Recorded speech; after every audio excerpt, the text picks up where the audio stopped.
वालेकुम प्यारे बच्चों, कैसे हैं आप सब। उम्मीद है आप सब बिल्कुल ठीक होंगे। आज हम बे पढ़ेंगे।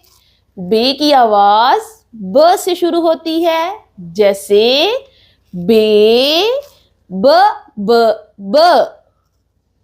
आइए बे से बनने वाली चीजों के नाम सीखते हैं। बे, ब ब बिल्ली, ब ब बिल्ली, ब ब बिल्ली। बे, ब ब बकरी, ब ब बकरी, ब ब बकरी। बे, ब ब बतख, ब ब बतख, ब ब बतख। बे, ब ब बस्ता, ब ब बस्ता, ब ब बस्ता।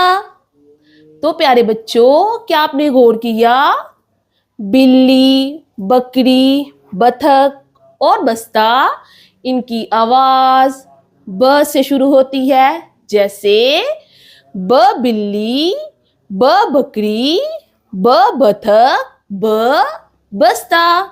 तो प्यारे बच्चों, इस सबक को अपने दोस्तों के साथ मिलकर पढ़ें। अल्लाह हाफिज।